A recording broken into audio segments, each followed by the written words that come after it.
Vamos a ver ahora el ángulo que forma una recta con el plano horizontal y con el plano vertical de proyección, es decir, la pendiente y la inclinación respectivamente.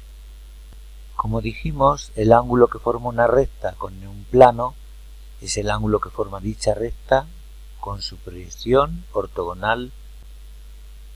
Si el plano P es el plano horizontal de proyección, el ángulo que forma una recta con su proyección horizontal es el ángulo alfa que buscamos, es la pendiente. Si por el contrario el plano P es el plano vertical de proyección, el ángulo que forma una recta con su proyección vertical es el ángulo que forma dicha recta con dicho plano, con el vertical, y en el sistema diédrico se llama inclinación. Vamos a obtener ahora la pendiente que tiene una recta, es decir, el ángulo que tiene una recta con el plano horizontal de proyección. Es el ángulo que forma dicha recta con su proyección horizontal. Si utilizamos un cambio de plano, que ya lo hemos hecho varias veces, para que la recta quede frontal, como vemos ahí, si la recta es frontal, hemos cogido una nueva línea de tierra paralela a la proyección horizontal y hemos llevado las cotas respectivas de A y de B en el cambio de plano, en la nueva proyección vertical. Vemos la verdadera magnitud que tiene ese segmento en el espacio y también el ángulo que forma con su proyección horizontal con el pH. Es su pendiente. Este es uno de los primeros métodos. El segundo método que podemos utilizar, que ya lo hemos visto también cuando hablamos de distancia, era que montamos un triángulo rectángulo para obtener la verdadera magnitud y también la pendiente. Lo que hacemos aquí es, por diferencia de cotas, a partir de la proyección horizontal, llevamos la diferencia de cotas que hay entre A y B. La medimos en proyección vertical, la medimos aquí, en el triángulo abatido, y esa es la pendiente que tiene, el ángulo que forma con su proyección horizontal. Vemos ahí también la verdadera magnitud del segmento AB.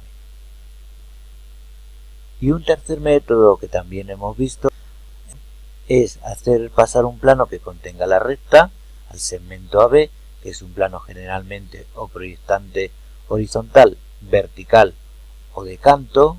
Cogemos ahora un plano vertical, lo abatimos sabiendo que el punto B gira perpendicular y lleva como el plano vertical, el radio de giro es la cota del punto B. El radio de giro del punto A es la cota del punto A. Y así obtenemos la pendiente del ángulo que forma el segmento AB con el pH. Esas son las tres maneras que vamos a ver ahora, las tres unidas. Al final el ángulo es el mismo, alfa, horizontal. Y si quisiéramos obtener la inclinación que tiene un segmento con el plano vertical de proyección, el ángulo que forma una recta con el plano vertical de proyección, como vuelvo a decir, es la inclinación. Hay varios métodos de obtención. Lo que vamos a hacer ahora es mediante la diferencia de alejamiento. Medimos la diferencia, el alejamiento que tiene el punto A, el alejamiento que tiene el punto B y montamos ese triángulo rectángulo para definir la hipotenusa, que es la verdadera magnitud del segmento AB. El ángulo que medimos aquí entre el AB del espacio y su proyección vertical es el ángulo beta, que es su pendiente. Y aquí, al inicio de la serie de vídeos, dijimos que hoy vamos a calcular el ángulo que forma una recta con un plano por el método general que ya hemos visto, la pendiente y la inclinación, y había un método que era por el complementario. Por el complementario es el que vamos a ver ahora, que es un método mucho más rápido de obtención del ángulo que forma una recta con un plano. Vamos a verlo ahora. El concepto que estudiábamos era ese, que es el ángulo que forma una recta, es el ángulo que forma la recta con su proyección ortogonal con respecto a un plano, para calcular el ángulo de recta y plano. Pero ahora vamos a estudiar que también podemos calcular el ángulo por el complementario, como decíamos antes, de una forma más rápida. Y es la siguiente: si queremos calcular el ángulo que forma una recta con un plano, como estamos viendo ahí, lo que vamos a hacer es parecido al procedimiento anterior. Por un punto cualquiera lanzamos una recta perpendicular al plano y el ángulo que forma esa recta S, que es perpendicular al plano, con la recta R del espacio, forma el ángulo gamma, que es el complementario con respecto al que buscamos, con lo cual es un método mucho más rápido. En diédrico lanzaríamos por un punto cualquiera de la recta Rx una recta perpendicular y abatíamos este plano.